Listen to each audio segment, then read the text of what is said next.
তো হ্যালো বন্ধুরা, দেখতে পাচ্ছেন আজকে আমি একটা ছেলেকে দেখাবো। দেখেন অনেক রৌদ্র বয়ে হাঁটতে হাঁটতে এসে গাছতলায় বসেছে। এ বাবা, কেমন আছো? হ্যালো, ছোট ভাই, কেমন আছো? ভাই, কিছু হয়েছে নাকি ছেলেটা? দেখি। দেখেন অনেক ঘামে গেছে ছেলেটা। ছোট ভাই, কি হয়েছে? এখানে বসে আছো কেন? না, হ্যাঁ? স্বপ্নের দেশে গেছিলাম। কেন ভাই, কি হয়েছে ভাই? তোমার তো ভাবসাব দেখি খারাপ। তুমি নেশাবানি করো নাকি? না, হ্যাঁ, তাহলে তুমি এত ঘামে গেছো আর তোমার চোখগুলো দেখান ভোর ভরা হয়ে গেছে। কি বলবো, এর অবস্থা অনেকই খারাপ। কি করো? হ্যাঁ, ওই কামত গেছিল। কি কাম করছো? বস্তাও বেরো 4-5টা তো ও, আসি বসি আছি। কিসের বস্তা ভাই?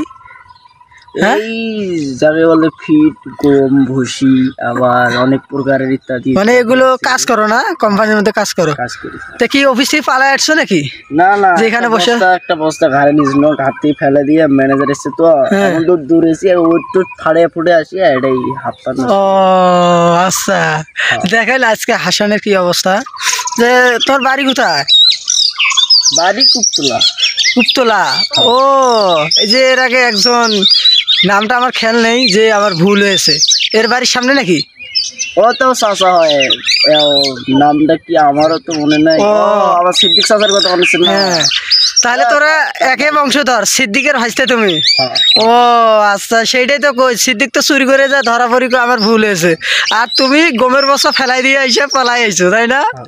আচ্ছা, তো বন্ধুরা দেখলেন যে সিদ্দিকের ভাইস্তে আমাদের সামনে, আপনারা আবার নতুন প্রমাণ পেলেন সিদ্দিকের ভাইস্তে। তো এটা হাতে কি? ও কিছু নাই, আমি কিছুক্ষণ আগে দেখলাম। তো আপনারা ভালো থাকেন, সুস্থ থাকেন, আল্লাহ।